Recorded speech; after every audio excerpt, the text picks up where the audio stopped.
Hey guys, this is the Old School Game Geek. And you know, the other day I made the video about Ninja Gaiden, right? Because it's one of those tough NES games that we all loved, had great cutscenes and all that stuff, but it was really hard. Like, most people never beat the game, right? And the other day I was like, you know, I'm just going to show people Ninja Gaiden because it was a cool game. But something snapped, man, and I was like, you know what? This game has been a thorn in my side for as long as I can remember, and I'm beating it today. I'm beating it today. And guess what? I beat Ninja Gaiden for the Nintendo Entertainment System. And it only took me over 20 years. You know, this is such a big achievement. I think I can write this on my next resume. Just having I beat Ninja Gaiden says something about your character, right? So I can imagine being in the office now. So you graduated from Morehouse College, and you graduated with honors, and you beat Ninja Gaiden. You beat Ninja Gaiden. We don't need this silly resume. You're hired. No, but in all seriousness, guys, I'm going to show you exactly what I did to beat Ninja Gaiden. So, without further ado, here's how I beat Ninja Gaiden for the NES. Alright guys, we're just going to focus on the last boss, or bosses, because, let's face it, those are really the only bosses that are a super big challenge in the game, as far as bosses go. So this boss is actually made up of 3 different bosses: Ken Hayabusa, your dad, the Jacuyo, and the demon statue that comes to life. So I die at first, and I go back to this spot and play through again. And when I fight Ken Hayabusa again, I just stock up on fire and just keep hitting this ball here. But keep in mind, it's still not easy, because once you run out of fire, you gotta rely on your sword to try to strike those balls that are flying everywhere. What is the fascination with balls in this game? But I beat him. Okay, and I wasn't good enough to take out the Jacuyo with just my sword, right? So here's the trick. Just because you lose to the Jacuyo doesn't mean you can't win the game. You don't have to fight all 3 bosses back to back, and I think that's the trick. That's how I beat it. If you're just an average gamer. Now, if you're like some whiz kid with Ninja Gaiden and his sword, with Ryu and his sword, then you may be able to do all 3. I didn't do it that way. I just went back to that stage where I let them throw me back to the beginning, and then I go back through and I pick up this really important jump spinning power-up. And I just go back in and fight the boss and lay waste to him. And you don't have to fight. You don't have to re-fight bosses. Once you beat Ken Hayabusa, he's dead. He's gone, man. You don't have to fight him again. You go back through, and then the next time, you just have to fight the Jacuyo. If you beat him, and let's say you lose to the next boss, you don't have to worry about fighting the Jacuyo again. He's dead. He's gone. You don't have to fight him again. Then you just go back and take out the demon statue. So I just played it through 3 different times and just made sure I had this spinning power up. So watch how easily I take out the Jacuyo with this jump spinning power up. You don't even need much power. It only takes you 2 hits. Okay, so you make it through. And check this out. 1, more than half his power. 2, he's dead. That's right. Real easy. And again, I'm not a whiz kid with the sword. My timing was off, so I couldn't beat the demon statue on the first try.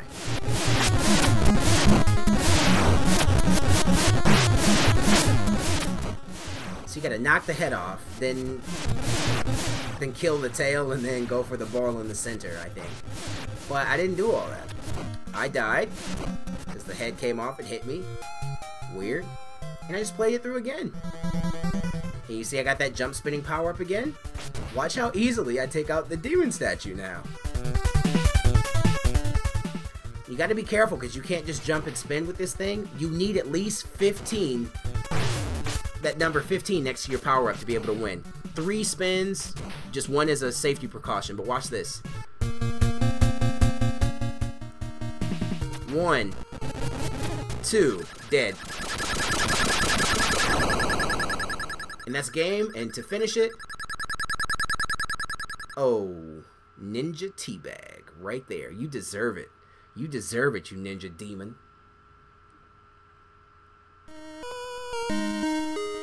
And here's the ending if you've ever been curious.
Well, that about wraps it up, guys. Just to recap, the way to beat Ninja Gaiden, if you're not some savant with a ninja blade, is to make sure you just go through, beat one of those last bosses, and then play again. Beat the next one, and then play again, and beat the third one. And all you have to remember is if you have that jump spinning power up, you can win really, really easily. Hardest part is making sure you get to the boss without striking some other power up and getting something you don't need. Okay? So you got to show a little bit of power up discipline, but if you can do that, game is no problem. This video goes out to all those old school gamers who ever threw a controller or got into a fight with your little brother because you were mad over losing at this game, or you got scolded by your parents because you threw something that they spent all their hard-earned money on. This video goes out to you. So now that you know how to beat it, go in there, kill the demon, and teabag that dead demon's face for me, one extra time. This is the Old School Game Geek, and I'll see you next time.